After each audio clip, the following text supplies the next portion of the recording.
power of the lawyer is in the uncertainty of the law. Good evening and welcome. This is Face the Nation. Quite an eventful week, isn't it? Last Friday we saw the president dissolving parliament, and today 12 organizations and one particular individual went to the Supreme Court to ask for its determination as to what's going to happen next. What will happen next to Sri Lanka? Are we on the ledge? Are we on the right track? What's going to happen to our future? To discuss all this and more, we've invited 4 guests to our studio this evening. Joining us tonight on the show after 3 weeks is Chandam Veerakudi, former parliamentarian of the United People's Freedom Alliance, now a member of the Sri Lanka Pojana Paribhar. Nice to have you on board, Chandima. I never expected to invite you in less than 3 weeks on the show, but quite an eventful week. We thought it's apt to have you on board today as well. Joining us tonight on the show is the very vocal Mr. Newsfirst.lk, Kalam Municipal Councillor representing the United People's Freedom Alliance. You've not crossed over yet, have you? Not yet.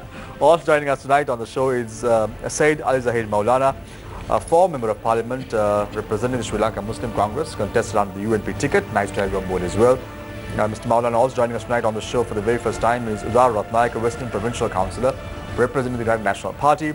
Let's start off tonight's show with Mr. Rusiri Bharathendakon, Kalam Municipal Councillor representing the United People's Freedom Alliance, joined the council as a member of the Sri Lanka Freedom Party.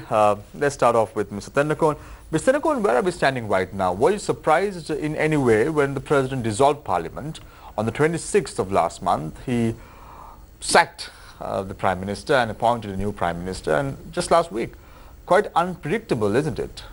You asked me whether I was surprised.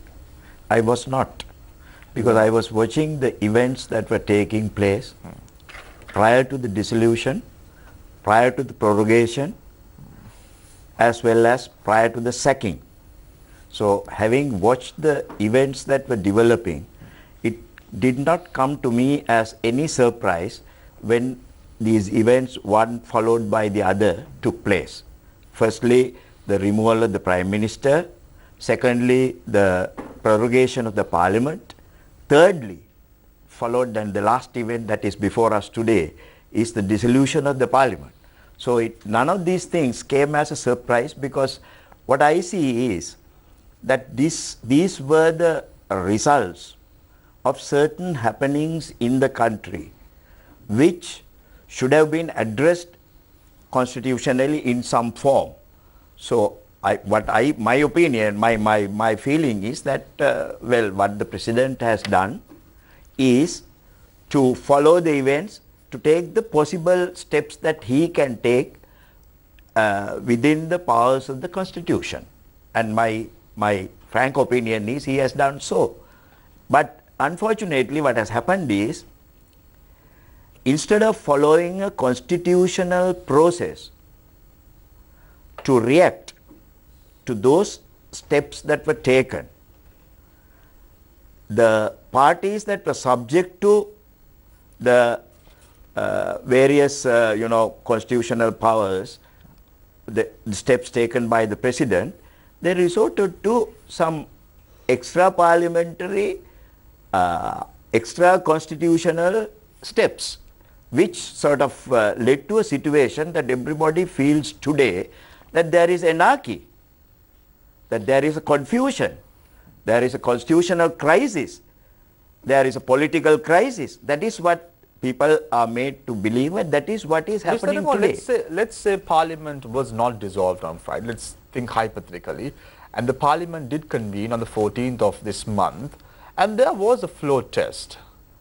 What would happen then? Will the President emerge victorious? In the first place, I don't agree with that argument that anybody was going to have a floor test on the 14th as soon as the Parliament met. I don't know, some people would have been imagining that type of situation, but that is not the parliamentary practice. If somebody expected a floor test to have taken place on the 14th, immediately on the reconvening of the Parliament, that was just an imagination, not parliamentary practice. But are you aware that Friday the Speaker wanted to put in the order paper, the floor test to be carried out on the 14th, and when the President heard the news, he took over the government printing press under the Ministry of Defence. Are you aware of that, Mr. I am aware that there were certain steps like that, totally outside the purview of the powers of certain people, the speaker himself, were going to happen. That is the worst side of this whole episode. Today, M.A. Sumandaran, making a submission to the Supreme Court, articulates that can the President dissolve the Parliament, and can he move into appointing a new Prime Minister just because he doesn't like the face of the existing Prime Minister? Can something like that happen? Those are two different things. Yeah. Dissolution of the Parliament is one thing. Removal of the Prime Minister is another thing. I mean, you can't put both together and argue it that way. The removal of the Prime Minister is arising of a different situation. Dissolution of the Parliament is arising out of an entirely different situation. So therefore, if somebody is trying to put these two together and argue, I don't think that one is fitting into the other. Thank you very much, Mr. Rusirpal Tendakon, Kalam Municipal Council, representing the United People's Freedom Alliance. I want to pose my next question to Said Ali Zahir Maulana, Sri Lanka Muslim Congress, former Member of Parliament. Mr. Maulana, your party went to courts today as well, the Sri Lanka Muslim Congress, headed by your leader, Rauf Hakim. What is the position that your party is taking at present? And probably this is the first time that we see the Sri Lanka Muslim Congress and the ACMC, headed by Minister Rishad Baduddin, getting together or rallying around for a common cause, probably the first time in the history. What is the thinking, or what is the logic behind this effort? Well, now this is supposed to be very correctly mentioned by a friend. A constitutional crisis has occurred. It's a surprise to all of us, all of a sudden. And you said that Mr. Sumandaran also have mentioned that just because of President doesn't like the face of the Prime Minister, that doesn't mean you can immediately remove the Prime Minister. In order to remove the Prime Minister, very clearly it says that Prime Minister has to die in that event, or he has to resign his position, or he has to be voted out. And also to remove the cabinet, in the budget is going to be defeated. Then the cabinet of ministers can be removed. So this is all of a sudden very unconstitutional manner, undemocratic manner. When it happened, we as part and parcel of UNF, Muslim Congress, and we wanted to maintain the status quo, and we wanted to stand by there, and we wanted to fight for the truth. You know, this is our position. And our leader, Honorable Rauf Hakim, of course, very carefully observed the situation, and he was one of the person. And also, in addition to that, there was a reason they were telling after UPF, they went out, the national government can be maintained. That's another reason they were talking. But according to the 19th Amendment, is very clearly say, the Article 46 of subsection 5 says, it defines the national government. The national government means in the parliament, any party, recognized party or independent group who obtain the highest amount of seats with another recognized party. Now we here, United National Party obtained the highest number of seats in the parliament. Then, although UPFA left, SLMC is there. I am the SLFP member of parliament. 106 plus 1, that one is me. I contested as a SLMC, Sri Lanka Muslim Congress person. Still we qualify to maintain the national government there. No, but you all did not sign an agreement with the UNP at any cost. It was no, as a UNF we are maintaining it. You know, even originally it was United National Freedom. It was the United National Front and the Sri Lanka Freedom Party. Even we were there. Even any point of moment, if that is to be asked, I can be a sole signatory for the Grand Coalition any moment. There's no... But that doesn't hold ground, does it? Beg your pardon? Does that hold ground, Mr. Maulana? No. What I am trying to say is that is not the reason. Even if you want to, without consulting, all of a sudden, this removal of Prime Minister, and we also part and parcel of, we are all mandated for the Parliament for 5 years. And when we were there, only 3 years and a few months have elapsed. And we President in his speech, Mr. Maulana, says that there came a time that he had to, there was money being involved in this whole to gain consensus in Parliament. Now he says this in his speech to the nation. Did your party, or were you at least approached to cross over, and were you offered money by anyone? Not at all, not at all. It's demeaning the honor of members of Parliament. We have done so much of sacrifice to this country. So much of, with a lot of expectation of, I'm coming from a downtrodden area of Batikalo, people I'm representing for. So when we come with responsibilities, it's very, very disgusting when they talk about this money involvement, horse riding. It's demeaning the members of Parliament, the honorable members of Parliament, It's very sad. These kind of utterances are coming from responsible people. Thank you very much, Mr. Maulana, Sri Lanka Muslim Congress former Member of Parliament. I now move my attention to Chandan Veerakudi, former parliamentarian of the United People's Freedom Alliance, now a member of the Sri Lanka Pojana Peramuna. Chandan, what was the thinking behind this shift? You were, let's talk a little bit about the past and talk about the present. You were with Maithripala Sirisena, then you broke ranks and went and joined the joint opposition. And then again your party came into force with President Maithripala Sirisena, the Sri Lanka Pojana Peramuna. And then now the Sri Lanka Pojana Peramuna seems to be a breakaway faction again. Now, what is happening? Was the rug pulled out as far as President Sirisena is concerned, or was it another blindside pass? Not at all. The SLFP and SLPP, together with a few other parties, are forming an alliance to contest the next election. In no uncertain terms, I can tell you, SLFP and SLPP will be contesting the next election together in a broader alliance.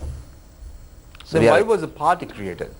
Why weren't they in the Sri Lanka Freedom Party itself?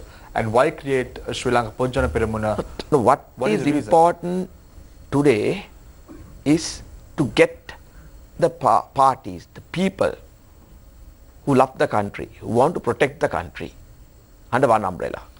So in order to accommodate everyone, this has been fashioned so that everyone feels comfortable. So this is not to promote Namal Rajapaksa. No, this is not aimed at individuals. These parties are formed for the benefit of the country. And in this alliance, we are inviting everyone and every party that prefers to work for the country to come together. How long have you been attached to the Sri Lanka Freedom Party? I've been there from my student days, from my youth. How long? How long is this? Well, I joined about 30 years ago. So, being in a party for 30 years and crossing over to a new political party, is that justifiable in your opinion? No, it's not crossing over as such, because SLPP is also a party. So you're not a member of the Sri Lanka Freedom Party anymore, right? No, that is also a party that follows the thinking, ideology of SLFP. There is no difference of ideology between the two parties. I want to pose the same question. Yes. Yeah, I must answer Mr. Maulana. I think he is misled by someone of what really has taken place. If you go by the Constitution, Article 46(1), refers to forming of a cabinet, a single party cabinet. A single party cabinet can have a maximum of 30 members. And Article 46 not 5, 46.4 refers to national government. As he very correctly said, a party or parties or with an independent group. But here what happened in 2015 was there was a joint resolution that was passed in Parliament, which was signed by the General Secretary UNP, Mr. Kabir Habib Hashim, and the General Secretary UPFA, late Professor Vishwavarnapala. That resolution obtained approval to have 45-member cabinet. That is and there was no mention about a Muslim Congress being in that coalition. The moment UPFA moved out, it collapses. And if you very correctly follow if you look at the provisions of the Constitution, when UPFA left, UPFA had only 6 cabinet members by that time, because we left some time back. Then the numbers came down to 34. The issue was, question was as to whether there can be a single party government with 34 members. Now Professor G.L. Pires invariably becomes the leader of your party and you have to follow his principles. Just prior to the 19th Amendment of the Constitution is being passed, he makes a submission to Parliament. He says that in the event the 19th Amendment of the Constitution is enacted, you can't dissolve Parliament until the 4.5-year or 5-year term ends, and this is a dangerous situation as far as the 19th Amendment to the Constitution is concerned. Now he very correctly articulates this in Parliament, and then now everything happens based on the whim and fancy of the President. So this motion that was submitted by Professor G.L. Pires, who is known as a law veteran in Sri Lanka, is null and void. No, law veterans, we are all lawyers. Lawyers can make submissions depending on the situation. I mean, he's not, we are not bound by what he has said wherever. Even in Parliament, we are not, that's not out of horse's mouth. That is his opinion in respect of whatever at that time. It is very clear the circumstances under which the Prime Minister was removed is clearly technical. There's no argument about removal. And about the resolution of the Parliament, since it's sub judice as of now, I do not want to comment here. Thank you very much, Shantin Veerakuri, former parliamentarian of the UPFA, now a member of the Sri Lanka Podujana Peramuna. I want to move my attention now to Udara Ratnayaka, Western Provincial Councillor and National Party. Udara, what is your take? You're a young member of the Western Provincial Council. When you look at all this that's happening right now, what is your take about the country's present state of affairs? I personally feel very sad about the country's present situation, and I am worried about country's future, worried about the children of this country, because what is happening today is completely unconstitutional, undemocratic. We must not forget why we brought Maithripala Sirisena forward as the common candidate in 2015, January 8th. The main intention of bringing him forward was to honor the basic rule of law of the country, honor the values and the principles of democracy. Because we remember the Rajapaksa era. At that time, the law and order was broken. There's so much corruption happening. Therefore, we brought Maithripala Sirisena to rectify this situation, through all the UMPs working hard, spending our money, time, sweat to bring him forward and strengthen the rule of law. So that was the main intention. We shouldn't forget why we bought him in the first place. Udar, there have been many instances in which the United National Party had many chances to break force and be a very formidable party in the Sri Lankan history. We see this since 1994. I can mention a few if you want to, but let's look at the most recent incident, that is the dissolution of parliament. Now there is a need, as many UNP's supporters are articulating, that a new leadership has to come into play. Whether it's Sajith Premadasa or whether it's anyone else is up in the air. But do you think that this is a time for Ranil Wickremesinghe to let go? No, that discussion, give someone else, that discussion is happening. That discussion, because I think we are going as a broad alliance. If there is any legal elections happening, I don't think. My personal opinion is, I think Supreme Court will give a stay order. I personally believe so. So I don't think there will be. We don't want to contest illegal elections.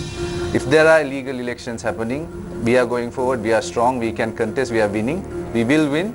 That discussion is happening about the leadership and who is coming forward. We will run as a broad alliance.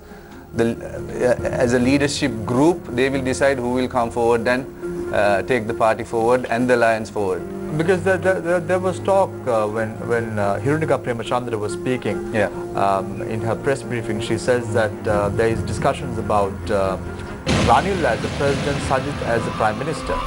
So the only thing that we're seeing right now is a parliamentary election. Yes. So do you think Sajith Premadasa will come? No, if the leadership committee decides Sajith, I mean there are so many, personally I believe there should be some change, the new generation should come step forward.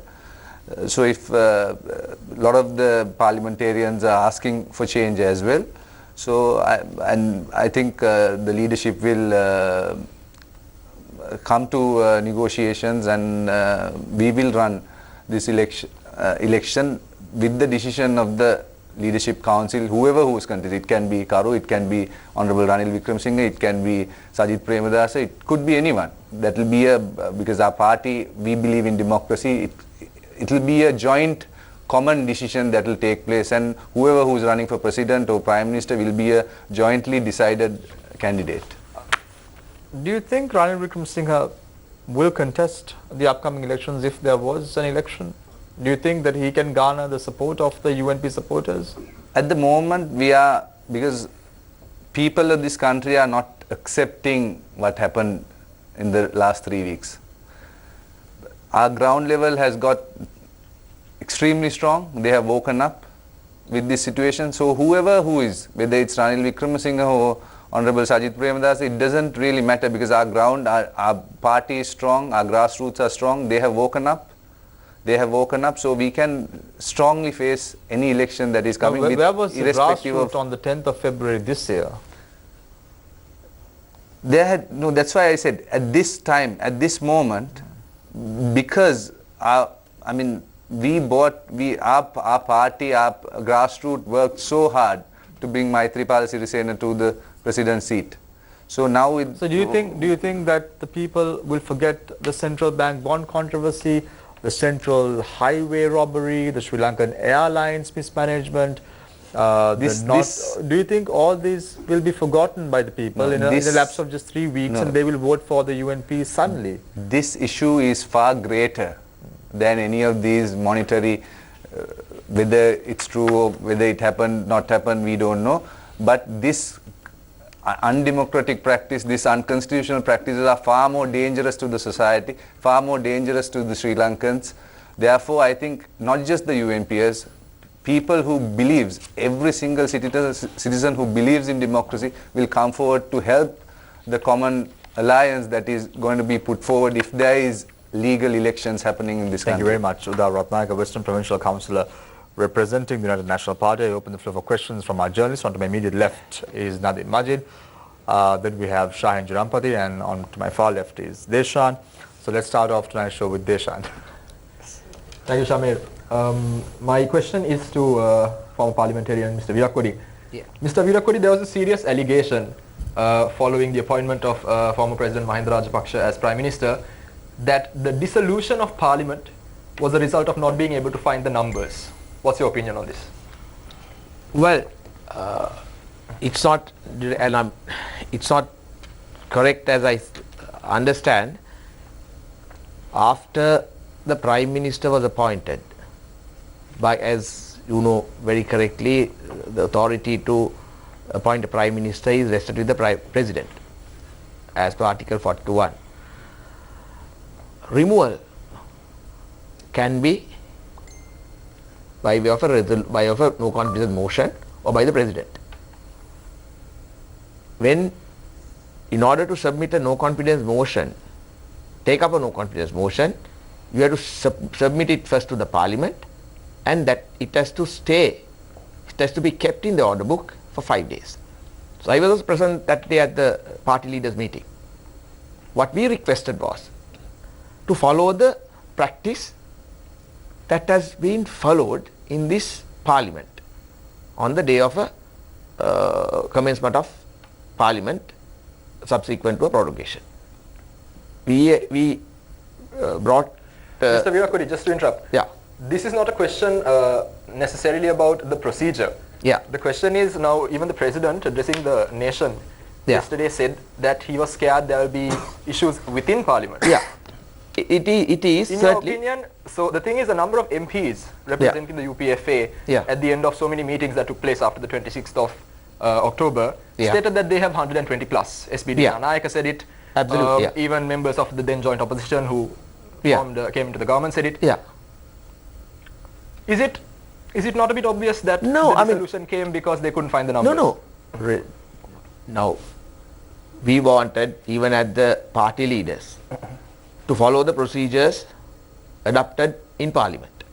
Convene the Parliament, let the President speak on that particular day, and then we were ready. We requested them to submit a no confidence motion, and we informed the Speaker that day at the party leaders meeting to take it up in 5 days for a vote. But then the Speaker instead wanted to call for a flown vote, which is not possible. It's not a classroom where a class monitor is elected. This is Parliament of Sri Lanka. That was when the President's appointment is challenged by the Speaker, and then when there is chaos in the country, don't restrict yourself to what has happened during these three weeks. Over the past few years, what happened in this country? Bond scam, and bond scam, the Presidential Commission was appointed. Presidential Commission finalized, and in order to file action on the findings of the Presidential Commission report, we had to, as parliamentarians, bring about an amendment to the Bribery Act, as was recommended by the Bribery Commission and the Attorney General. Cabinet passed it. The Leader of the House kept the draft bill in his room since January this year till last month. Finally, when it came to Parliament to be taken up, again, purposely that was postponed. But the thing is, between January and the no confidence motion, you were part of that government. We were part of the government. That is how we passed it in the Cabinet. We passed it in the Cabinet and we referred it to the Parliament. But unfortunately, the Leader of the House then kept it in his room without submitting it to Parliament. Mr. Virakodi, why didn't you bring it forward as a private member's bill? No, it was submitted. If it was so important, so that is legislation was passed. There are 225 members. Certainly, when you are in someone could have brought it as a private member's bill. It came to the Parliament finally, and when it came to the Parliament, that was postponed purposely.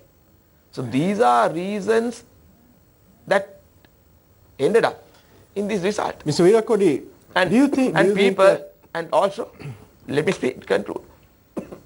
People were worried about these things. People were talking about these things.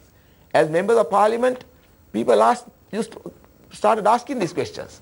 The same question that you are asking me was repeatedly asked by the people.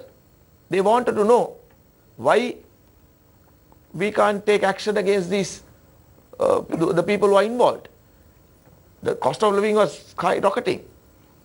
And the price, everyone was feeling the businesses were collapsing. But that is not a reason to dissolve parliament. Not a reason to dissolve parliament. What I'm telling you is, people wanted a change. People were disgusted. People were disgruntled. That is why UPFA decided to step out of the government. Mr. Virakodi, do you think that, or do you agree with Mr. S.P. Dissanayake when he says that offering a cabinet position and some money to a member to cross over is not a bribe? Well, I don't personally agree. In my case, we stepped out of the government, leaving the crossovers in the last week and a half. I'm telling you how I feel about my opinion. I was a cabinet minister. We decided to step out of the government, sacrificing our cabinet perks to bring about a change. Had we stayed back, as was requested by some of them were given another portfolio. We very clearly, even after the change, we openly said, we don't want to accept portfolios, form a government which is acceptable to the people. But do you think that it is a bribe to offer positions and money to MPs money in exchange for support? Money certainly is a bribe, as I see. But positions, I don't know. I personally would not have accepted. The reason that I ask this is because the Bribery Act that you're talking about, Section 14 of the Bribery Act, very clearly states that to offer any kind of gratification or inducement to a judicial officer or member of parliament, for them to do or forbear to do any activity in their capacity as a judicial officer or member of parliament is an offence under the Bribery Act. And is punishable by rigorous imprisonment up to 7 years. Now the thing is, the Bribery Commission, complaints have been filed on this issue, and the Bribery Commission is yet to take any action at all. My opinion, I very clearly told you, I would not have accepted. But at the same time, an offer to a parliamentarian to accept a portfolio, it cannot be classified because the money then. The money certainly. Money certainly, so but a position, because no one else in this country can function as cabinet members or ministers. In which case, Mr. Palitha Range Bandara played a phone recording which implicated Minister S.P. Dissanayake, and Minister S.P. Dissanayake admitted that an offer of a position and money was made. Having admitted that, don't you think that the Bribery Commission should take action now? Minister S.P. Dissanayake did not mention about money, but he says a position was offered. So I'm just correcting you on that. Yes. Nadi now Mr. S.P. Dissanayake said it was $2.8 million and then it came down to... of course, in that conversation. I of course didn't hear an offer of money. Not in the conversation that was published. We were also listening to what was being speculated. But there have been offers of money. Have there not? A person. I don't want to refer to individuals. But if you look, you must be sensible. Mr. Maulana, are you concerned as a member of parliament or former member of parliament? Are you concerned that the Bribery Commission? If this was a policeman on the roadside, and if I were to go and complain, saying that this policeman has taken a bribe of 2,000 rupees, since the 19th Amendment, the Bribery Commission has been empowered. The action would have been swift, and that policeman would have been indicted on bribery charges. But when it comes to MPs, it seems that the Bribery Commission is very slow. Even to a police officer, you can't just do it hearsay. You have to be found. The question was posed to Mr. Maulana. Mr. Maulana, do you feel that the law enforcement agencies in this country are just not interested in enforcing the law when it comes to politicians? Of course, not only politicians, generally the law enforcement people are taking their own time in many occasions, even when the community, so many people were affected, when we asked them to go and safeguard the people, and took such a long time before they reach, there were damages being done. Likewise, very lethargic manner these officials are acting.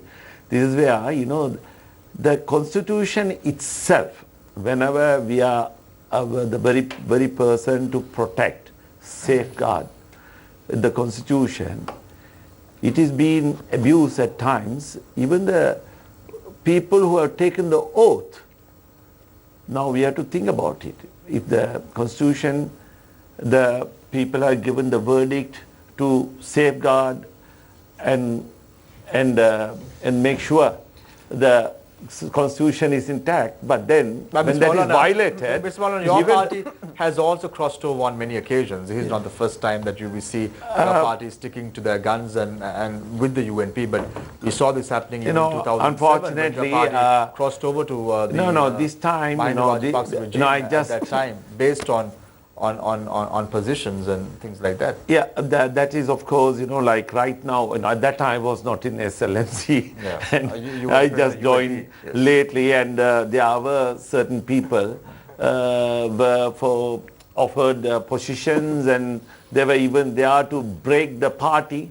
And that But kind of... Mr. Maulana, there's a perception among Yeah. some people that as far as parties like the SLMC and the ACMC and the CWC are concerned, they always strive to be on the side of the government because they feel that that is the best way in which to serve their constituents. Not really. Do you agree with that perception? Not really. I must say about our party leader, Honorable Rauf Hakim, has been very cautious. He was explaining the members of the party. In which case, Mr. Maulana, Udara was talking about the UNF forming a broad coalition and contesting upcoming elections. Yes. If the SLMC is part of that broad coalition and you are elected, but let's say assume that you do not have a majority in the next parliament, will the SLMC give a guarantee that it will remain in opposition and not cross over to government?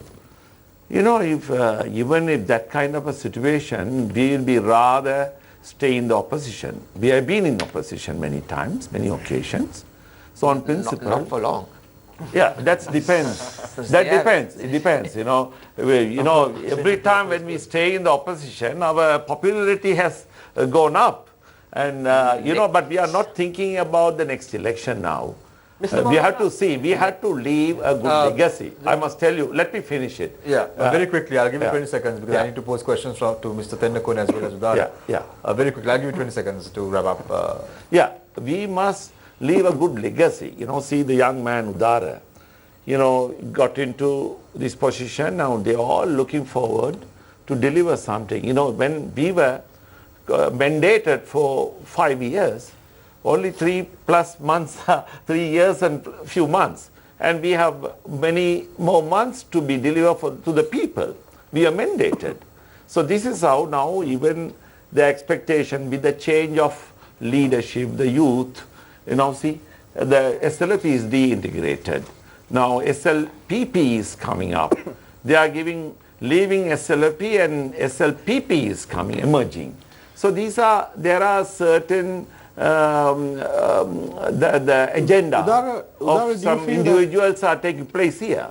But Udara, given what Mr. Maulana is saying, and also given the shadow that has been cast over the UNP by the bond scam and other financial irregularities and misdeeds that Shamit was referring to, do you feel that a change of leadership alone is enough to rejuvenate the UNP? This is very unfair because he's a young emerging politician. He's put in the dock for no reason. UNP has failed to send a single member. Now UNP says that they have the majority in parliament.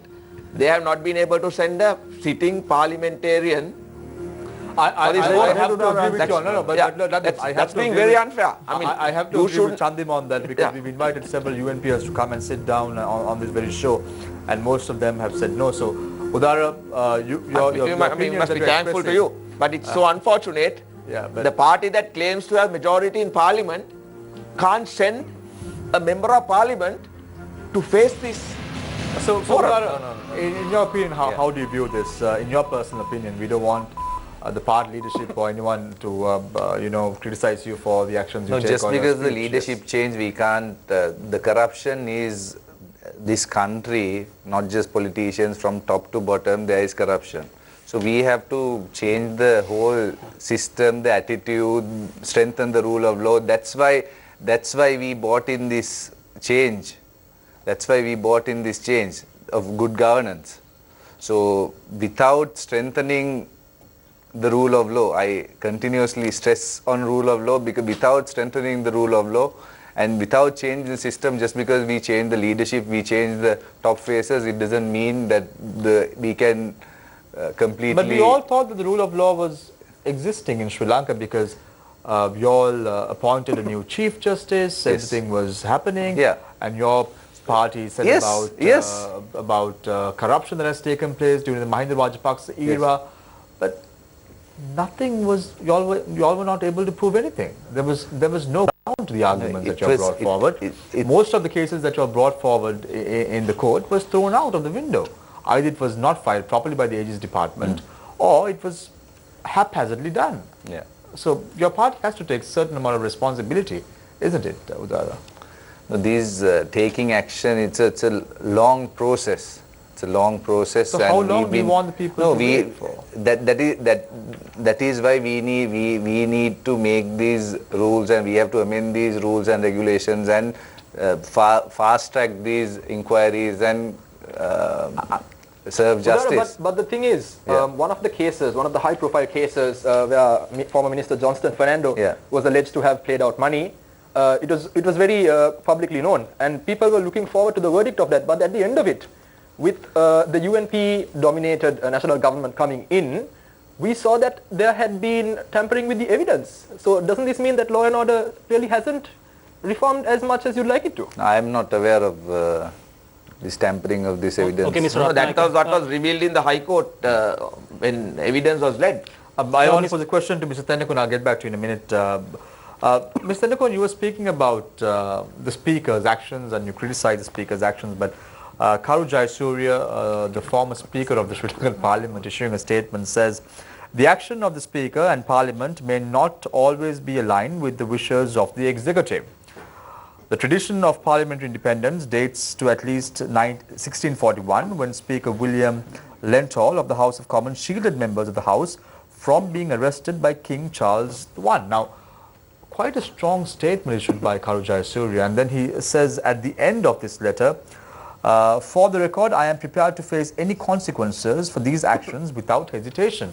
Now, quite a strongly worded letter from the former Speaker of Parliament, and now this letter doesn't even come under the letterhead of the Speaker of the Parliament as well. It comes as an individual letter. He's not the Speaker anymore, that's right. So, but my This question to letter he has Mr. sent Tendakun before. is, I mean, the letter that you are referring to is a letter that is sent after the prorogation. no, it was sent after the resolution of Parliament. After the dissolution, yes. But I think this whole entire thing, the situation that we are facing in the country today, the main cause, the final say is in the acts of the way how the Speaker behaved. You know, he made an announcement and said that he is making the seat for the new Prime Minister and he will be accommodated there, he'll recognize him, all that he said. Agreed. Public statement. Agreed, yes. And then, soon after, without any other, I don't know what the provocation was, but then soon after, he made a complete change, 180 degrees change, and said, well, I'm not going to recognize the new Prime Minister nominated by the President, I'm going to recognize the former Prime Minister. Mr. Tendakun, the provocation is quite obvious because he decided to accept, and he made that statement initially after the President agreed that Parliament would convene on the 7th. And when the President then reneged on that pledge to the speaker and extended it again. Let me please The say, speaker- let me the please speaker- explain that. the speaker- You know, speaker is not there to fix the date of reconvening of the parliament. If you are talking about the constitutions, if you are talking about the provisions of practices, then you see the speaker has no say whatsoever once a parliament is prorogued. Whether it is in the western system or the eastern system, prorogation means a constitutional step that is taken according to what is provided in the constitution. There is no one above that to decide that we should convene it before But that some date. prorogation was enabling the kind of corruption that the president wanted to prevent. Do you know that the prorogation has to state the next date for convening the parliament? It has to. And he did, which is the No, 6th. it was there in the Gazette notification. It was. Issued by the president. And then he the has president spoke to the speaker. No, these are And all. in order to resolve the these are crisis- not matters. And then these the are- president went back on his word to the speaker. President, and it is not ethical for the speaker Yeah. Yes, no, right. to speak to the president and ask him as to when. It's like trying to check with a judge as to what's going to be the order.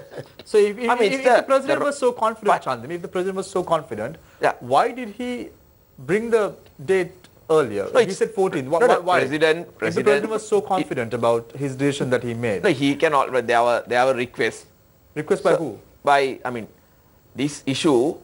But you The money didn't have hasn't to changed hands. No, this issue There's no now money in this to anyone. country, this is a country where provincial local government elections have not been held for many years. This is a country where 7 out of 9 provincial councils are not functioning. But This is a not country where there Mr. are two Virat prime Kohli, ministers. Yeah, who- this is a country where two One of the prime reasons, ministers. one of the reasons that Nadir, provincial Nadir, council you need to elections- Wait, let Chandam me ask. Yeah. In this country, when parliament is prorogued by 11 days, for 11 days, international community is all over, as if it's But They are Parliament prorogued for And 11 look at days the- immediately after the sacking of the Prime Minister. The context is important. No, Mr. Virat. but what is there? I mean, It's not just a prorogation. no, what? That is the very That is- reason, excuse me, it that is- is the very reason why it is necessary to prorogue the parliament. When Immediately the after sacking Nadir, the let Prime me- Minister. let me No, explain. in Nadir, parliament, let yes. me Yeah. let me explain. When a prime Nadir. minister is removed, there are so many things that ipso facto follow. No, and also, Automatically. no, and You also, know, the cabinet changes, the seating changes. No, more than that. The entire arrangement changes. Yeah. You think that overnight somebody can go and sit there and arrange the seats? Nonsense. and also more than that, parliament was That is the scheduled. very reason why. That's the very reason why the parliament had to be prorogued. No, more than that. And one thing, Yes, yeah. one other thing. This prime minister was not removed. He ceased to be a prime minister on the provisions of the constitution, according to what Chandima said. But in the president's letter, to the Prime Minister, he said, I am removing you That from is, the office. that he ceased to be. He But he didn't ceased say to ceased to be. be, he said, I am removing you. Yeah. Yeah, and also Nadi, parliament was to sit on the 5th of November. That was scheduled date. That was the scheduled date, and on that the vote on particular account. date, the budget was to be presented in parliament. A new prime minister is appointed. So after a few days, can he practically submit a budget? Not So even a due vote to- of accounts. Yeah, due to these reasons only, a few days were given. Mr. Maulana, this, does it sound to you like justifications that are being made for an abuse of power? It doesn't make any sense over there because, since my learned, he's a lawyer by also, and he was former deputy speaker. As a guardian of the parliament, the speaker has to consult, when the prorogation has taken place, the date was clearly given. Then again, there was another date were discussed. But at the same time, There is no such practice. but when it was, when there were discussions were taking place, at that time, in between, there were people, from various parties trying to bring about the situation amicably also. Very, to bring, because the country is in a very unstable situation. Mr. Maulana, You know, because with the of this interest of the requirement country, that interest some of of the the MPs people, went Is it because of this requirement to sort it amicably that some of the MPs decided to go to the Middle East? No. That is different issue. Because when's the last time that has happened? When's the last time all the Muslim sitting MPs went to the Middle East because together? 14th of November is the day Rogan is going to be summoned. Yes. So we had enough time. So we thought, it's this time we wanted to, because this is a very critical situation. So don't you think it would have been ideal at that time for those sitting MPs to be here in Sri Lanka instead of being overseas? Firm decision. You had made a firm decision. No, we were there. We were talking to everybody. Even our But this is the first time leader this has has happened. met the president and discussed with everybody, every party leaders. This is the first time this has happened, yes? This is the first time No, the even group went- previously also. Okay, all right. Even, It has happened in even year late 2000 as well. Ashraf, Ashraf, when he was in a situation, he has gone to Umrah. Right. Like, this is something, like a very critical situation, we need guidance also. With all your conviction, we have to involve. This is a big responsibility of ours.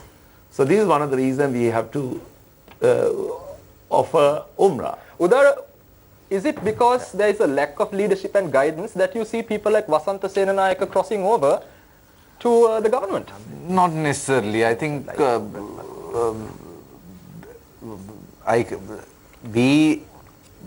let's put it this way, they prolonged the parliament, they thought they can get the numbers, they thought they can give the perks and get them on board, but our UMPers, most of them, I am thankful of my senior members.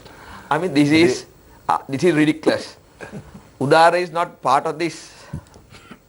No, but Chandra, we need to let Udar also, speak about his views. But it's very unfair by the general public. This issue took place in Parliament. He can always express his opinion. But how does he know? This is my opinion. How does he know what's transpired? This is my opinion. No. This is my opinion. We are giving him a chance, but at the same time, we have to be fair by the general public of this country. My opinion was, President, they thought you all thought you had the numbers. It didn't work. Our guys were very straight and firm. No option but to dissolve the parliament unconstitutionally, undemocratically, put the country into a crisis situation. That's what happened. Mr. Few guys were shaky, they always I had some understand. grudges with the leadership. But Udara, We're going for a short commercial break. We need to go for a short commercial break. When we come back, we discuss more about the country's future political stand. All this and more after a short commercial break. Stay connected, stay with Face the Nation. We will be right back.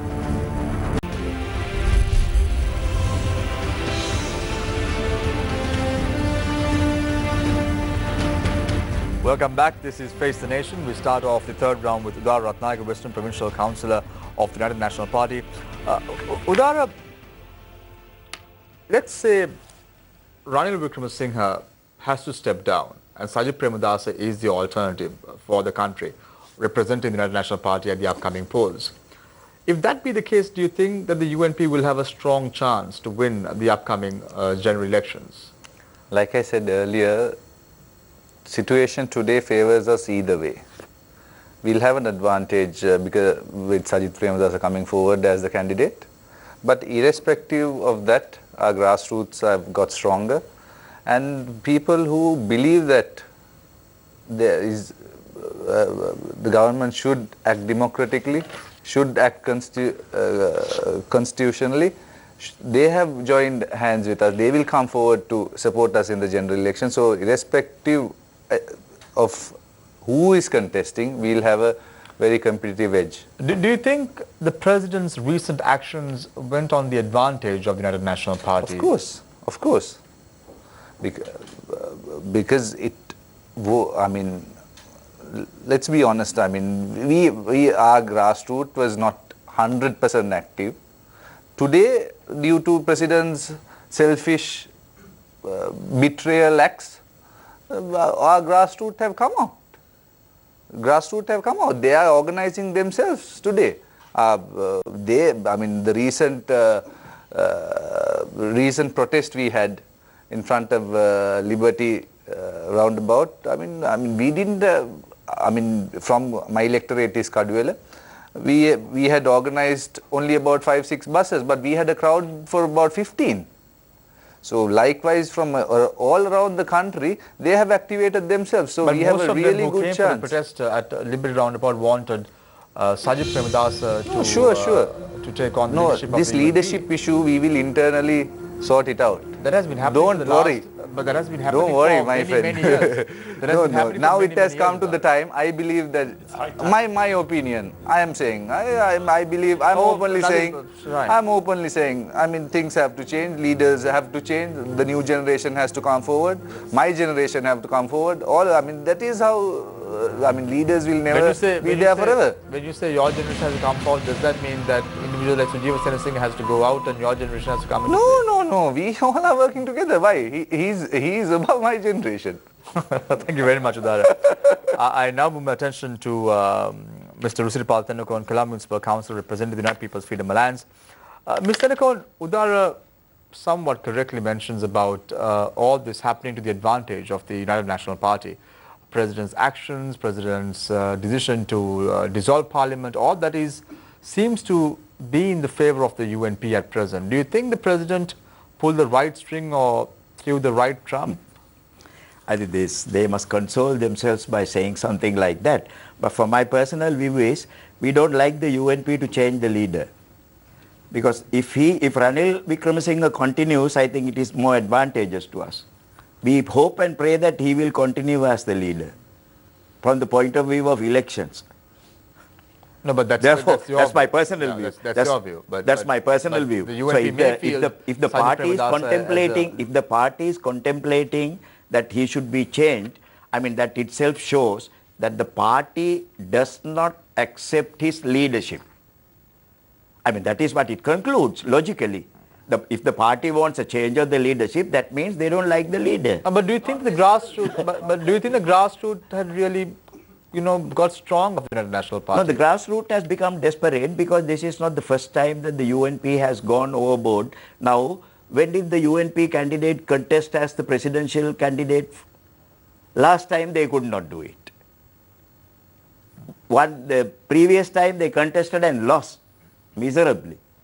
Then next time they didn't have a candidate. This time, these social groups, one thing that people forget is the Sobita Theros, Reverend Sobita Thero and the others, when they got together to form a social group, to put forward a candidate, it is known that Mr. Ranil Wickremesinghe wanted to come in as the candidate, but the group flatly refused it. They said then and there, no, if he comes forward, they can't win. Therefore, he should not be given. We must bring a total outsider. That is how the present president came into the scene. These are real facts. We can't forget this. This is what happened. So if there is an issue in the UNP, I think it is justified because they know all these things. They are in the know of it. They did not have a candidate one time. Last time when their leader wanted to come forward as a candidate, the social groups that put forward the common candidate refused to accept him. These are real facts. So therefore, I mean, if their party wants a change, that is a matter for them. But I think, in my personal opinion, if Mr. Wickremesinghe contests, it's good.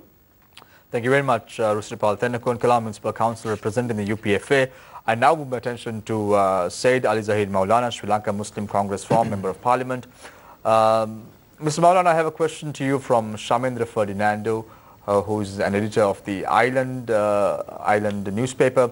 He says that you were the only Member of Parliament asked or ordered to resign your seat for an offence in 2004. In a country, MPs take bribe amounting to millions of rupees. You did something important that helped Sri Lanka to finish the war. That was bringing Karuna Amman from Batiklo to Colombo. And you were asked to quit by Ranil Wickremesinghe. Correct me if I'm wrong. What is that? In 2000, MP got bribed? No. He's saying that it's an important element that you as an individual resigned from your position in 2004 at a time a lot of MPs are now taking bribes to cross over. Okay. So his question to you is very simple. How do you view all this? You at one point took a very patriotic, a very a good stand for Sri Lanka, and that was the start of the end of the war. And now you see crossing overs of MPs for petty agendas, probably for this has happened in 2014 as well, when the 18th Amendment of the Constitution was brought forward. We saw many MPs crossing over. This precedent started Exactly. with Mahinda Rajapaksa as the head of state. No, we always put the country first. And for the sake of the country, we have sacrificed a lot. Even right now in our country, this constitutional crisis, virtually people say constitutional coup has taken place. This is how people are looking at. So it's a very sad situation. This has created a precedent, and through His Excellency the President, and I don't know, he would have been misled or misadvised, but the very President, we all minorities in 2015 gave the verdict, and also he is the one endorsed the 19th Amendment, and even locally and internationally he was praised for that action. And now, unfortunately, this has happened. So this is what, now again we must look at the country first. And also we are not, even so many people are leaving their parties and going to another party thinking the local government election, the SLPP fared well, for the next election for them to re-elected. That kind of speculations are there amongst the people. So we are not, first of all, don't look at the next election, look for the next generations, the legacy, what we are going to give to the next generation but do for you the sake of the country. This is what, I sacrificed then in 2004. That is the turning point. Mr. Now Maulana, yes. do you in any way believe that constitutional coup, these words are only predominantly used in Colombo and only in urban areas, and people are talking about a constitutional coup only in these areas? Even the pressure what we are getting from Eastern Province, you must say you have to be truthful. Even I was very closely associated with it. I admire all these presidents, even I respect former President Mahinda Rajapaksa. I respect our President Maithripala Sirisena, and I have a great respect for Prime Minister Ranil Wickremesinghe, because his economic policy, he is thinking about sustainable development for the economy in a proper way without doing an ad hoc manner. He is restructuring the economic policy very carefully. He doesn't do any handouts. Even post conflict situation, there were a lot of development took place, but for the economic development in East and all, people didn't get any kind of benefits out of it. Mr. Maulana, do you in any way believe that former President Mahinda Rajapaksa, now the sitting Prime Minister of Sri Lanka, is single-handedly the most popular individual as a politician in Sri Lanka, and if he did contest the upcoming election, he may garner a good number of seats in Parliament? Do you But believe that? unfortunately, this is what we were thinking. If they would have waited for the next election without all these things happening, definitely that would have been the scenario. Now, one time they were like this and UMP like this. With this kind of situation, like very correctly said, in the grassroots level, all over the places, the people are talking about this. Mr. Maulana, I like the way that you moved your hand. You said the SLPP were here and the UNP came Yes, here, yeah. and never did your hand cross over this particular mark, and never did you see the now UNP. it has come like this. This is like, it has come up. My left hand was telling like this. So the UMP. Thank you very much, Mr. Maulana. Yes. I need to take... You know what I meant. My body language. I did not, so that's why I posed the Your question. body language was Your body language showed me as an equal situation for both parties. I now move my attention to Chandima Virako, reform parliamentarian of the United People's Freedom Alliance. Chandima, be truthful to yourself. And if I ask you a question as a lawyer, do you think that the decision taken by President Sirisena was constitutional or not? What would be your answer? in dissolution. Dissolution, yes. Well, since the matter is present. No, I agree with you, but as a lawyer, I don't want to, let's put all I political don't want affiliations to a side. Of course, about removal of the Prime Minister, No, that's Since let's it's not, say that's yeah, constitutional, since but it's resolution not of before parliament. courts, Yeah. I would comment. But over this, I thought the decision will be given by today. Let me rephrase that question to Yeah. you then, if that's the case, because you can't comment on it. I want to drag your attention to the speech made by President Sirisena last night about the dissolution of Parliament and the reasons for it. He says that on the 9th of January 2015, he appointed Ranil Wickremesinghe as a Prime Minister based on the existing constitution, which is correct. There is no problem in that. Yeah. But he doesn't make any reference to the 19th Amendment of the Constitution, which repeals a particular section of the Constitution completely. He does not make any reference to that. And this is the very amendment that President Sirisena endorsed. And now he can't say that he was not aware of the contents of it. He cannot say that he was not aware of what was in the Constitution itself. It's something to this effect where he said about the 100-day program. I'm not really sure about it, but it really happened. So where do you place President Sirisena in this situation right now? Well, this is Sri Lanka is a democracy. Yes, agreed. Every decision has been taken by the people. We are representatives of the people.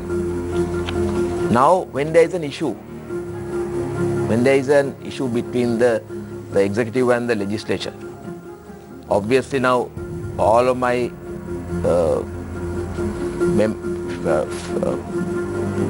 colleagues, or I don't know how to word it, my colleagues over here, right? Because only You fervently wish there was a unity parliamentarian. only Muslim Congress has sent a parliamentary colleague. Yeah. So all of them will agree there is chaos in the country, instability in the country, there is disagreement in the country. People are worried of what's happening. Then who can take a decision? President took a decision, Speaker was disputing. Best is to let the people decide. But now people have got the opportunity. Why not let people decide what they want? Then they can decide. Or it's just a matter of less than 2 months. At what cost, Chandiman? Because I'll tell you a classic example. We had a client coming in from Iraq on the 15th of November, just a few days from now, to make a solid investment for Sri Lankan tea exports. Yeah. And this individual calls today and says there is instability in your country and hence he's not willing to invest. So at what cost are we doing all let this? me tell you, did we have stability, investor confidence during the past few years? Like every other week, every other month, tax structures are amended. I don't have to mention names about the scandals that the ministers were involved in this country, in investment promotion. Investors are, now I'll give you one example. When I was Minister of Petroleum, there was this Malaysian investment to the value of $18 million. Investment was brought in, factory was completed in last December. Now it's 1 year. Cabinet approval was given prior to it commenced, but to date, the license proper has not been given. So has there been investor confidence? But do you think a single investor, when they hear this type of thing, will come to Sri Lanka? So that is why we need a government, a solid government, transparent government, people's friendly government, a government that understands Sri Lankan culture. Now today the government is dissolved. What do the opposition do? Did they meet the Mahanayakas? Did they meet the Cardinal? Did they meet the other religious leaders? There was a protest yesterday. Now in Sri Lanka, when there is some issue in the country, what do people do? What do people do? Umrah is not in Sri Lanka, but there are high priests in Sri Lanka. None of them came forward. What do people do when there is an issue? We go to the temple. The Buddhists go to the temple for a Bodhi Puja. Has the former Prime Minister conducted a single Bodhi Puja? Has he gone and met a single But you could Mahanayaka? say, But today what do they do? But Chandra, you could also say that There's a- when Nama Rajapaksa organized the There rally was a in Kandy, yesterday he never there- did consult like in the the Malvadu chapter like in the western priest as well. like It was in the a single-handed decision taken western by- country, they were standing with some candles. Candles. Is this the culture? Is that wrong? It's not wrong, but is it? I mean, when there is something happening in this is the issue. There is a misfit. That was organized by a professional group. Or This is a misfit. That is why we say the former government, UNP thinking, is a misfit to our culture, misfit to our country. So This- Karu Jaisu's they don't statement- understand. Then if that's the case, Karu Jaisu's statement about drawing a parallel to the 1641 parliament where King Charles wanted several individuals arrested, that makes perfect sense because that's a culture in No, which that- this we- parliament has been embedded Yeah, on. we consider the British Parliament, the House of Commons, as the mother parliament of Sri Lankan Parliament. So there that's is okay. there is no issue about it. But at the same time, the circumstances under which it was done is not relevant to Sri Lanka. I mean, this is I'm very. I had a very high regard. Still have a very high regard from Mr. Karu Jayasuriya. But he's compelled to read what was written by someone else. It's obvious. No, but you now can't his say letters that. are contradictory to each other. But And Chandra, these are letters, but- you know who writes. Chandra, you can't say that Yeah, unless otherwise you it's- take full responsibility for the statement that Yeah, you make. I mean, I feel very bad because I have a respect for him. Right. I open the he floor for shouldn't be questions tarnishing from his I want to open the floor for questions from our journalists. Let's start off with Shahin. Thanks, Ram. Thanks for finally letting me ask a question. Anyway, Mr. Udara Ratnayaka, let me go back to this whole money crisis we're having around. Now, while there is so much of criticism about so much of money being flowing around because so-and-so doesn't have the numbers in Parliament, we have to remember that when a no-confidence motion was brought against Prime Minister Ranil Wickremesinghe in February, the same allegation was raised against the UNP as well. So doesn't this fall under the category of double standards? Not necessarily. But what do you Because- mean the same allegation? Because That we bought at the time, our statements of group stood firm. That's about it. Now, at the time, Minister Palit Rangi Bandara, he Yes. was the one who proposed the no confidence motion, right? Yeah. And then eventually they would vote out Prime Minister Ranil Wickremesinghe. Yeah, but they came to terms eventually. That there was no money being paid. No. Terms and agreement. That is all about politics. Is about agreement and disagreement. That is what politics is. So we have our party is very democratic. You don't. It's not like their party. We don't always follow our That's why leader. everyone- We have So the you're completely freedom to refuting the criticize fact the that- leader. We have the freedom to come out with Is new that why proposals. no We member is have. present? We have that. So when you say criticize the leader, Buddhika Patrana criticized the leader and was in the backbench for many years. Udara. No, so that he was appointed a minister, Deputy Minister, Deputy very Minister recently, now. very recently. Yeah, so I mean he's Probably from one of Mathura the district. We have, shortest no, term, we have to understand the seniority of Mathura district. It's about the competition in Mathura district. It's about because when you are distributing. I'm not in a place to talk about this, but in my opinion, when you are distributing cabinet ministries, you have to think on a national platform. So in Mathura district, we have the finance ministry, one of the strongest ministry in Mathura district. So there's only very few portfolios left out when you distribute it nationally. And so then you it's- give it's- so Sadar he- Ratnayaka a position of a cabinet portfolio, and then Buddhika Patrana goes not noticed. that those decisions have been made. No, when you say democratic and Yes. when you said about criticizing the party, Yeah. we see on many instances not individuals who necessarily him criticize the being party put to leadership a side. have been sidelined on many occasions. Has he openly said he had been sidelined? Why not? Of course, He has he has said openly many said in times. Parliament. Yes. It's in hands. Mr. Veerakure, something that baffled me in your previous statement. Could I ask you what's so wrong with the candlelight vigil? Are you saying it's un-Sri Lankan to have a candlelight vigil and rather than get tear gassed and water cannon every time you go and protest? Is that the Sri Lankan way? No. If you say that there is a Sri Lanka is faced with a difficulty or problem, according to our culture, what do we do? What do we do? We are Sri Lankans. We the majority of Sri Lankans go to a temple, others would go to a church. No, all the or to a UNP Covid. leadership went and met the Mahanayakas. They went to all. They broke coconuts also.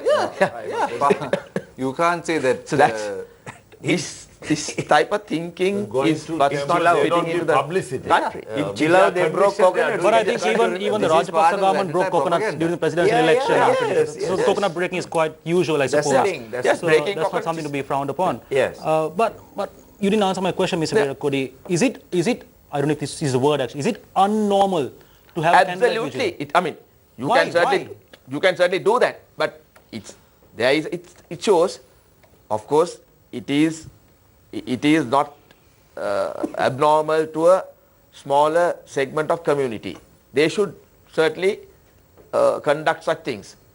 But when you take the Sri Lankan, Okay, fine. So what is the Sri Lankan way of protesting then? what? What is the Sri Lankan way of It's- protesting?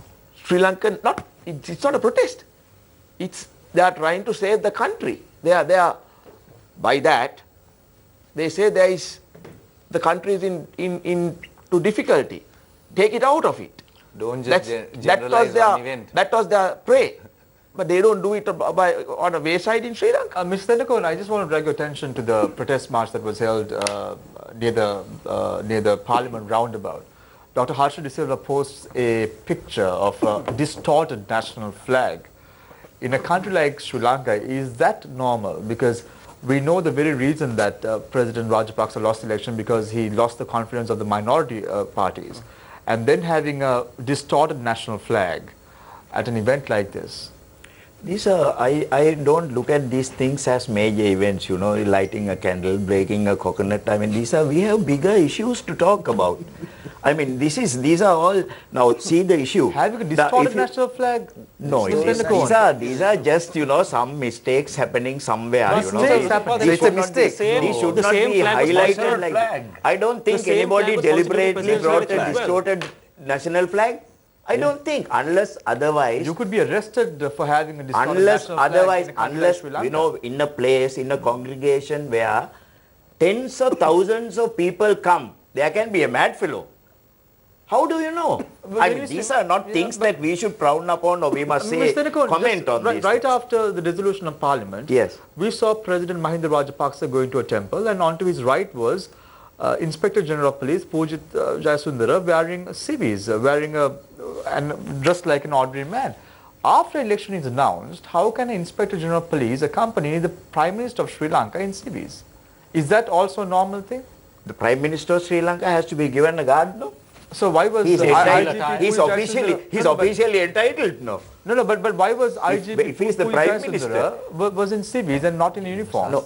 I mean, Must ask the IG. That's the thing. I mean, those are. Now you were referring to another very important thing. The speaker referring to some practice in the British Parliament. I like to state one thing just to clear the air about these practices that prevail in the British Parliament. In 1997, when John Major was the Prime Minister, there was a report to be submitted to the Parliament about a scandal based on taking bribes being taken by the cabinet ministers. He prorogued the Parliament. Now, is this the practice that we are sanctimoniously saying, oh, we must uphold this practice? And in Canada, the same thing happened in 1837 and in 2008. The Parliament was prorogued for 10 months in 1837 because there was an investigation against some cabinet ministers who were charged with some bribery charges. What happened? After 10 months, the Parliament met and they were defeated. They were voted out of the government. So these things have happened. Now, if we say, oh, whatever is prevailing in the Western world, British, Canada, everything is perfect, nonsense. No, but let's take a These look are at, the practices. This is But history. Mr. Nico, let's take a look at India, just our neighbor. Yeah. On the 19th of May 2018, Yes. they went for a floor test as well. Yes. So let's not talk about Canada or No, the in Western India, world, but in India, there is a. it just happened in India as well. In On India, the- as far as the practice is concerned, there is a slight difference. The Indian Constitution provides, in the case of prorogation, necessarily the Prime Minister has to be consulted. The Constitution says that. I'm very positive about what I'm saying. Here there is no such thing. The words are clear how to prorogue. So you don't have to do anything more than that to justify it. No, we are not talking about the No, I'm proroging of telling you Parliament. about the We're talking practices. about the dissolution of Parliament. I'm telling which you about is the practices. unconstitutional based on what Udara and Mr. Maulana are saying. They are saying that they're not in any way contesting about appointing a new Prime Minister, but what they're contesting is the dissolution of Parliament, because when the Prime Minister was appointed, the UNP did not go to courts to get a Supreme Court determination, but they went to courts based on the dissolution of Parliament that took place on Friday, Mr. Nakon, just to correct you on that. Yeah, but my personal point is, because as he said, that being a lawyer, the matter is sub judice. No, So we don't want to sort of comment on it. No, but as a layman, I'm no lawyer. I don't know. I read the Constitution, and in that Constitution, I saw a clause where the President has the powers to dissolve the Parliament, irrespective of any other clause that is there in the Constitution. No, in the Constitution, the golden rule of Constitution is you have to read the Constitution, interpret the Constitution as a whole. Yes. You cannot interpret one provision in isolation. Yeah. You cannot. So you are just arguing. The whole No. crew is arguing on one provision that has been isolated. No, and I am not. hooked on to that. No, I am not. I am Specific not. provision. But if you want me to be very specific, I can say, I don't know the legal situation. There is a section in this Constitution which overrides all other provisions in the same Constitution. May I read that? You can, but Yes. I don't know. I mean, was not too if long. that doesn't But if amount to- Chandima wants to correct you, we need to give that out. If that doesn't amount to any legal representation Yeah, we have or Chandima as a- trying to influence, I can read it. Because it says like this. Yeah, but In addition to the powers, duties and functions expressly conferred or imposed on or assigned to the President by the Constitution or any other written law, Yes. the President shall have the power to do this. Yeah. They are referring to a section in addition. In addition. So all the other powers elsewhere, 71 and all that, get defeated with this. Yeah. Now, similarly, in the Article 33, if your argument is as such, there are some that is 33 declares some general powers. So there is another 33(2)(f) says that President with the public seal can appoint any public official from PM to Chief Justice to any justice. But can that happen? Pardon? Can that happen? No. That is cannot entirely be different happen. matter. Article 41C says it requires the approval of Constitutional Council for any official to be appointed. That is why here- Likewise, you cannot read one provision alone and be hooked on that. No. When you say... You can't cherry pick. Yeah. When you say... have to read No, I everything don't together. know. I'm not saying this. When a Constitution says that you are conferred the power in addition to whatever else is specified elsewhere, doesn't that stand? I don't know. I don't know the legal situation. It's very clear in English when you say in addition to all other powers, So let's you say, have this power. Mr. Nemo, let's say the Parliament is appointed on the 17th of August 2015. So if that case be the scenario, the President can even dissolve Parliament after two or 3 days after Parliament convening. If he wanted to, if there was a reason here, he would have done it. He would have done. You know, the whole thing isn't emanates that from appalling? this. Let me Now, say if this. we Let me say After the Sameer, 19th Amendment is brought, you Sameer, can't do I that. will tell you about the 19th Amendment. Yeah. The 19th Amendment the Supreme Court in this country did not allow Yeah, those the provisions were dropped. 19th Amendment to take away the executive powers of the President. Yeah. Remember that. Those in the provisions first were place. dropped. So those provisions were dropped. Therefore, talking about the 19th Amendment as a diluted constitution without the powers being conferred on the President is entirely wrong. How can the Supreme Court did not permit it. No, but that's not the question. Now the 19th Amendment of the Constitution is in place. Yes. It's in place. So Constitution is in place, but Yeah, the but- powers of the executive is there. So now, What was the intention of but- They are 19th not Amendment? removed. What was the intention of the 19th Amendment then? I mean, You 19 have to understand when you're If you look at the 19th Amendment, my opinion is, on the 19th of March, this amendment was done. Parliament was dissolved in April. I just want to get the views of see, Chandim Veerakud, who is also a lawyer. Yeah. Chandim, I know you don't want to make reference to the current sort of state that is the country is going through as far as the constitutionality of Better we let us resolution not of go parliament. into No, but those the areas. question is, Chandim, does Mr. Tennakoon's argument hold ground here? Because you have the 18th Amendment to the Constitution coming into play, and that is the way in which President Mahinda Rajapaksa contested a third term. And that was repealed by the 19th Amendment to the Constitution that came into play.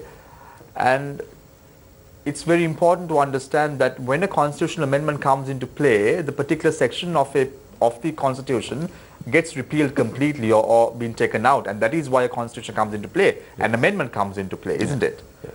And you have to stick by that amendment that comes into play. Yeah, but it refers to what has been amended and repealed. Yeah, so But when you but the 9th Amendment of the Constitution very clearly articulates. Yeah, but when you a particular read section the has been completely when you removed. read the entirety of it, Yes. you can come to a conclusion. So you can't cherry pick, as Udara correctly mentioned, you can't cherry pick whatever you you want. can't cherry pick, but the intention, and also there is an inherent power that is vested with the president. So in a situation that is not desirable to be in the country. If that There was are the case, certain why was the steps that- 5-year term put in the Constitution amendment? There- If that be the case, why Yeah. did you have a particular article or particular section talking about a 5-year term? Yeah, and that only the president that can is the- dissolve usually parliament after a 5-year term. that- Why was that? I think we are going particular into clause? the No, but why was that the particular area. clause brought in? If that's we are going into the issue. but why was anyway, that- why the was that intention clause brought in? intention was now in every decision there is an exception. There has to be when you govern a country, in every you have to have an exceptional situation. So the president, under the inherent powers that is vested in him, can exercise his inherent power in order to secure the interests of the country. And this is completely misleading and misinterpreting the 19th No, it's not, Amendment. that is why the president is vested with inherent powers. We have to understand why this 19th Amendment, what was like you said, the intention. What was the intention of the Parliament to change the country? No, the intention, the Prime Minister's intentions were disregarded by the Supreme Court. That's what happened. Instead of protect No, no, the intention was to sovereignty of shed- the people, empower and the interest of Parliament. people, you know, now- unconstitutional. You were the deputy speaker at the time. What was your intention when you voted for the 19th Yes. Amendment? Yeah, no.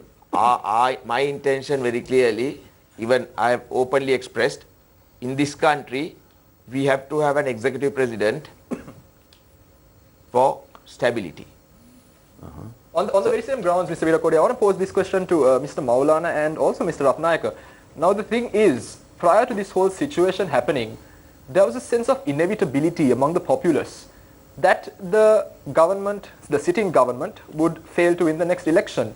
Now, there has been talk of how the people weren't very satisfied, the change that they anticipated didn't come true, and also that they were falling behind on their promises. Now, why is it that after building such a strong movement against the Mahinda Rajapaksa-led government, that the Yahapalana government lost its way? Because there was a sense of inevitability of this government falling apart, wasn't there? No, actually, we were mandated for 5 years. Now, that's what at the beginning itself I'm telling. You know, in an ad hoc manner, you can't do matter.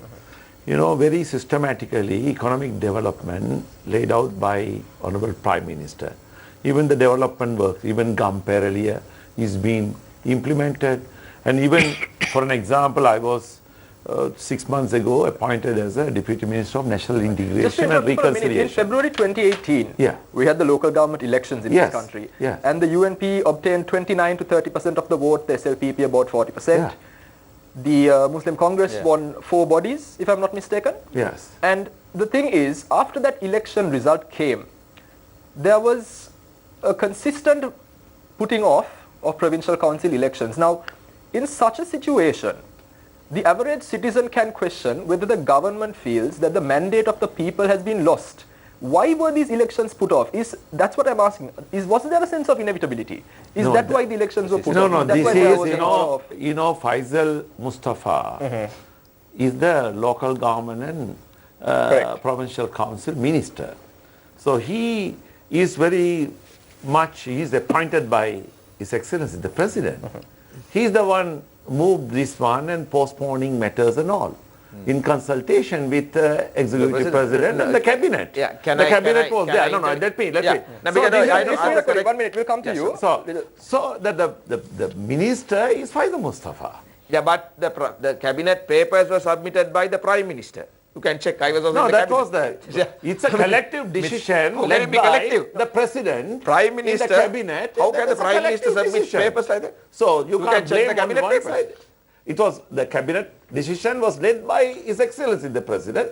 His minister of that particular ministry, the line minister is Faisal Mustafa. Handcuffed minister and the So Prime this Minister. is what it happened. That was announced by the very minister. Chandra, isn't it appalling to see a few cabinet portfolios being given on Friday evening, and then a few hours later the parliament is dissolved? Because it is Purely for the imminent. birds, It is for the imminent. benefits. Before a dissolution, there has to be You have a a caretaker government. caretaker cabinet. It has to be done. They have only have Why do you look at it that way? You want anarchy without cabinet ministries portfolios being given to dissolve the parliament. He knew he was going to dissolve, therefore he filled the cabinet. So don't What you is think? wrong? But the chaos itself is because of all these reasons that are taking There's place. no chaos there. He was In order he to was bring doing about things- stability. He was doing things correctly. It would have been chaos otherwise. If he dissolved the parliament without filling the cabinet portfolios, all the cabinet positions would have fallen on him. So it's now all calm and collected right now? I don't know whether it is calm and collect. If it is not calm and collect, it is the responsibility of the people who create the problems, not the president. Dangerous This president. whole thing has Dangerous happened. president The is being entire created. situation in the country, it seems excuse me, the entire situation in the country today has emanated because the people did not want to follow the constitutional process afterwards. They resorted to extra parliamentary methods and created anarchy in this country. They are the people who are responsible for this situation, Mr. Ratnayaka, now, not the president. the key players in the creation of this 19th Amendment is Dr. Jayampati Vikramaratne and supposedly in consultation with the Prime Minister. I'm not a as well. constitutional expert, Of but course, of from course. my knowledge, Of course, yes. but what I want to know Yeah. is that as much as we blame the President, don't both the UNP and the President have to take responsibility because Dr. Jayampati Vikramaratne wasn't really the President's man? No, you are saying that there is a problem with there is no problem. These- It's all these clear. loopholes. Constitution is very clear. Constitution is very clear. Interpretation is where the problem is. Right. So they are So if holding the on to one Supreme Court provision. tomorrow, if So the we'll decide. No, we'll yes. decide. If the Supreme Court tomorrow decides that it is unconstitutional, Mr. Virakodi, are you willing to take that as the correct answer? Are you willing to stand by it? Certainly. I mean, Right. of course, And we Mr. Ratnayaka, that's why we don't want if they to say it is discuss about the constitutional, issue. Yes. is the United National Yes, Party of course. ready to accept it? Of course, and we'll face the elections. No problem. Right. We are ready. The only hope and pray there. We believe in the Independent- judiciary. We believe in the judiciary, Highest and it is very judiciary. clear. Highest It is very judiciary. clear. Yeah. If With you the take the Supreme We have to respect. if We have you to take the respect and we constitution. hope and I mean, pray they give according to the constitution. I am not a lawyer or a constitutional expert, but it is very clear. If you take the small chapters and read it out, it is very clear that this move was Black and unconstitutional. white. Let's wait until tomorrow, Udar, then we'll have an answer. Very to that. crystal clear. It is very clear. You And go and start any- campaigning. Yes. So we're going for a short commercial break now, and then when we come back, it's the final round. Stay connected. Stay with Face the Nation. We will be right back.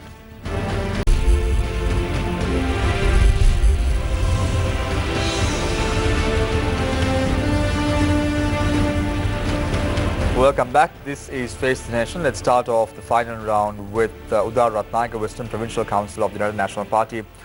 Udar, is there any glimmer of hope for Sri Lanka right now? You're a very young provincial councillor, as we started off saying. When we started off the show, we said you're looking ahead, and you say that a change in generation should happen within the UNP. Yeah.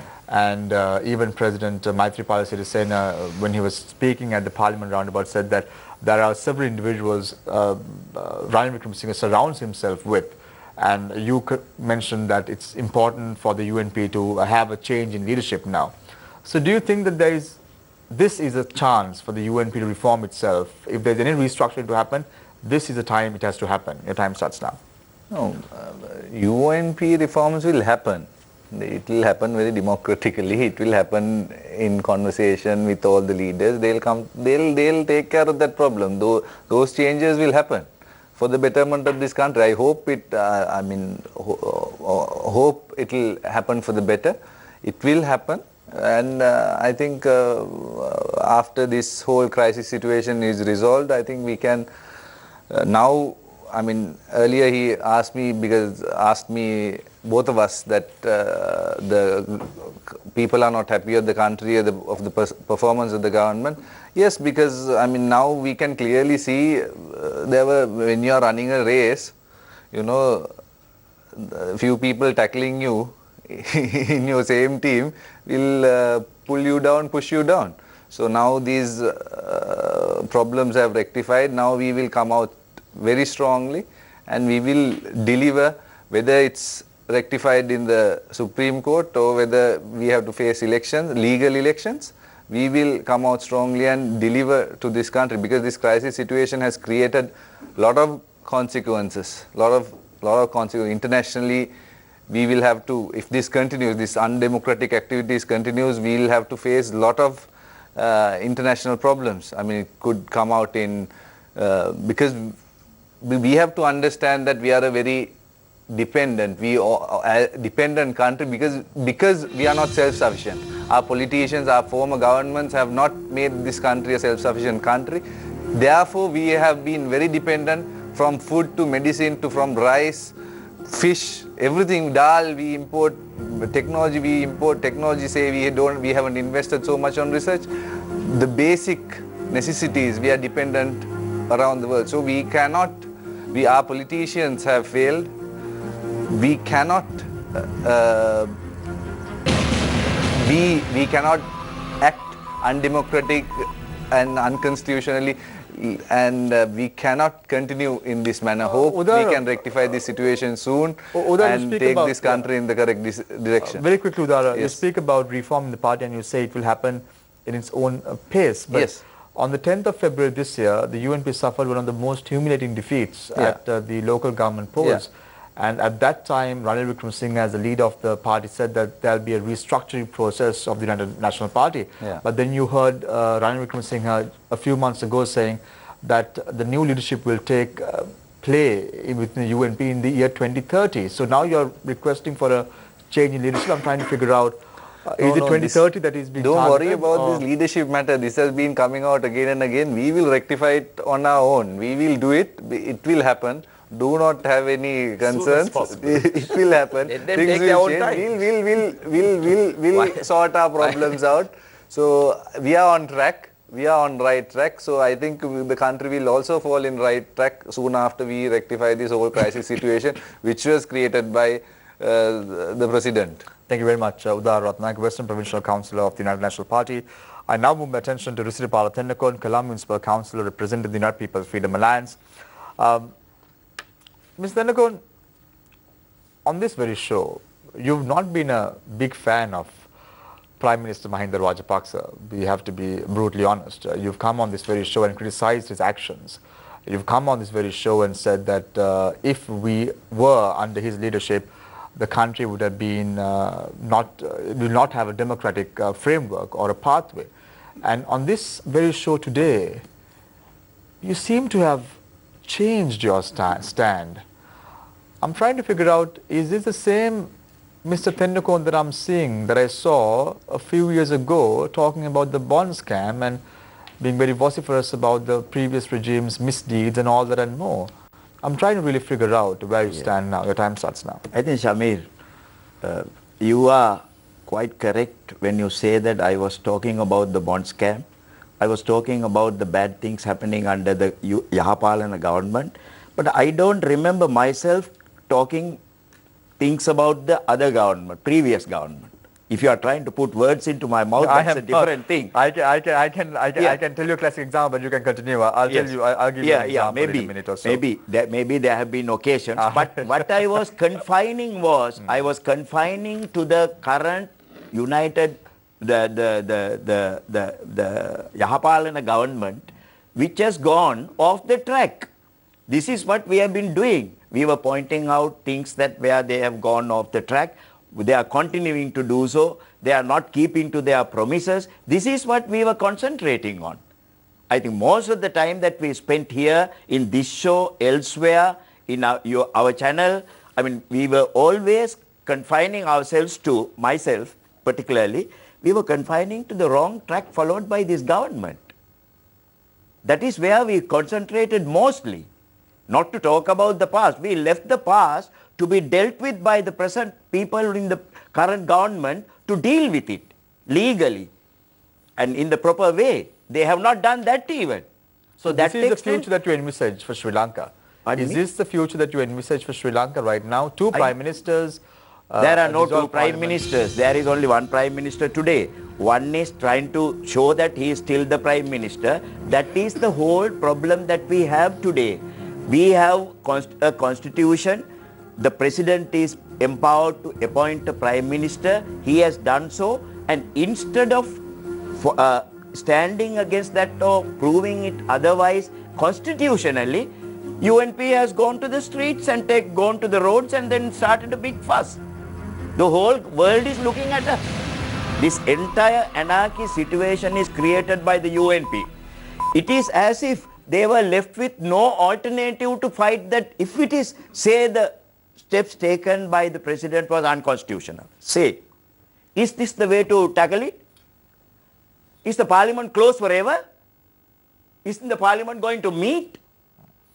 If they waited till the parliament met, and if they showed their strength, numbers, whole matter would have been settled without any fuss. So they should have done that on the 14th of They didn't do it. They didn't do it. But they didn't do it. They didn't do it. They made it so bad that the parliament couldn't be continued. Who said The so? the dissolution took place only on the third stage. But Mr. Deno, who said so? Who said so? The UNP created a situation where even the parliament could not perform That's strong, its duties as in the normal way. Yeah, that's strong. That is what they did know. They said bloodbath. One MP said, talking inside the temple trees, publicly, there will be a bloodbath in the parliament. We saw what happened in Uganda. We saw the parliament. They came with clubs, they broke chairs, they hit each other, the whole world saw it. And if we were preparing for a showdown like that, So you're certainly saying anybody, you got scared and dissolved the anybody would have parliament. done it. You got scared and dissolved the parliament. No, I don't know. but No, because people said no. MPs said no. The sitting MPs, some UNP MPs said there will be a bloodbath. Right, thank you very much, Mr. Nikon. Now I need to move my attention to Mr. Maulana, Sri Lanka Muslim Congress, former Member of Parliament. Mr. Maulana, do you consider yourself as a former Member of Parliament or do you consider yourself a current sitting Member of Parliament? I'm still considering as a current Member of Parliament. I like to address my honourable member also as a current Member of Parliament.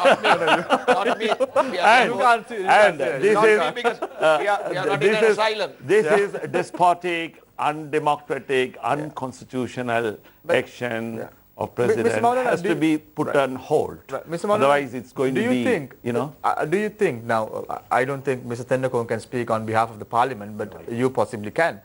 Do you think there would have been a possible bloodbath, as stated by Mr. Tendakon in his final remarks, if the Parliament did convene on the 14th No, of not at all. November? No, I only quoted an MP. Yes. We all are very peace-loving people. Very amicable way we like to settle. And we have been talking to all the leaders, and every possible way. Even we went to Umrah thinking 14th we are going to be summoned and we are going to be there. And this was informed to His Excellency President also. Keep it open. We are coming back, and still time to reconsider the real situation. And we were taken for surprise after the Jummah when we were in the Haram Sharif, and we heard all 15 members. And I must say, with respect to Mr. Rashad Badiuddin, Honorable Hakim, his 5 members of parliament, these 7 members. So we were in Kaaba, we are praying for our country's peaceful situation. And all of Your us prayers were answered. yes, otherwise, like we were taken for a surprise, and the following day we had to go to Medina and came back. And so this is kind of anarchy, this has to be put on hold. Otherwise, the unstable situation in Sri Lanka will be continued.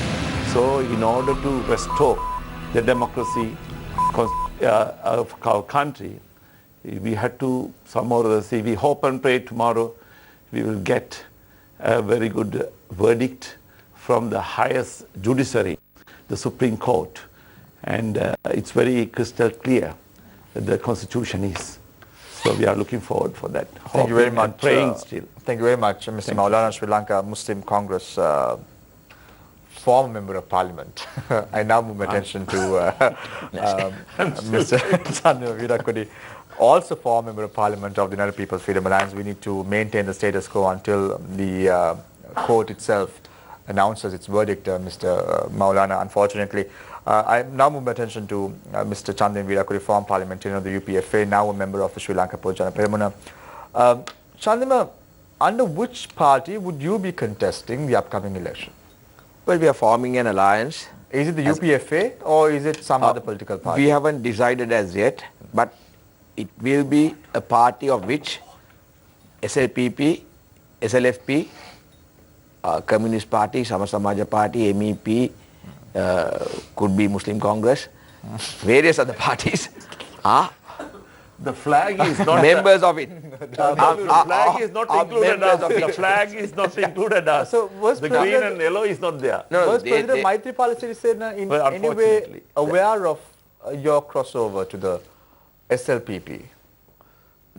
He's No, I just want to ask because I'm trying to revisit the past. Prior Yeah. to 2015, Yes. it happened over a particular meal, and that particular meal became the most talked about meal in Sri Lanka I in the year wasn't offered 2014. such a meal because this. No, but it's do you think that President Sirisena was aware of this particular crossover? probably because this is, as I told you, you cannot call it a crossover because we belong to the same camp, and we are strengthening our alliance. But you're aware that 33 members of the Sri Lanka Freedom Party went and met UPFA General Secretary Mahinda Amaravira.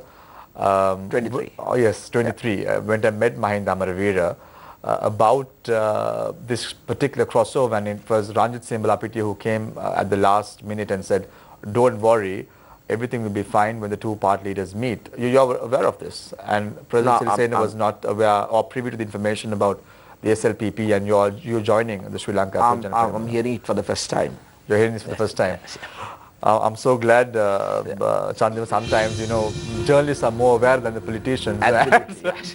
Because there are so many Instances. meetings, and the 23 that met, they were in the government. But you were aware of the 23 meeting, Mahinda Amaravira, right? Yeah, I'm aware of the meeting, but I don't know what transpired. Chandra, where does this sit right now in the eyes of Basil Rajapaksa, Gotabaya Rajapaksa, who at one point were very formidable candidates for a 2020 election? Where does it leave individuals like Basil Rajapaksa, Gotabaya Rajapaksa, Mahinda Rajapaksa, Chamal Rajapaksa, and Namal Rajapaksa? All the Rajapaksa family. Where does it leave? Well, we are not concerned about individuals, like I said. People wanted Mahinda Rajapaksa to come back to power. As like you very correctly said, he is the single most popular leader in this country, who protected this country from terrorism, who brought in development into this country. So people wanted him to come back. Now he has come back, and he has given immediate relief, which the Ranil Wickremesinghe government could not give. But that comes at a cost, Chandima. You are well aware of it, right? Yeah, People have to pay the brunt of we it are, one when, day. when you are in government, who comes first? The people. You have to satisfy the people. You must make the people happy if you have to govern the country. But you the must economy understand. The economy is secondary. Is that what you're trying to The say? economy, there is a way in which that you should handle the economy. Now, for instance, we have economists. Didn't they see, couldn't they forecast what was going to happen? When we brought it to the notice, But Prime Chandima, I can Minister- tell you a classic example. You know, Yeah. the dollar was depreciating against the US dollar Yeah. and stood at 177 at one point. And when Prime Minister Mahinda Rajapaksa was appointed as a Prime Minister, suddenly the dollar dropped, yeah. dropped. And this is completely because 50 million US dollars was released to the countries, from the country's reserves. And that came at a cost. And you saw the Colombo stock market recording big gains, but you saw the very next day it was completely because of sheer manipulation of the country's stock market. And that is not healthy. no, that's not it. But what I was going to tell you was, they would have, the previous government would have known how to handle the economy. No, but we But all it was, know. But we all it was, know it there was, a lot of it was debt. not done so. Why did we go and agree with the IMF over things that we cannot keep up to? I mean, when we have never had such reserves ever in our history, when we didn't have a plan to secure, we went and agreed. In 2008, Vimal Veeravansa, who was part of your cabinet, went and said that we need to pull out the plug from the World Bank and the IMF. And then in 2011, you all went back to the IMF and the World Bank. No, we must as any government, we must work with IMF, World Bank, other international organizations and other countries. We don't dispute that.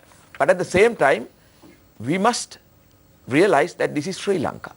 We must protect our country, our pride.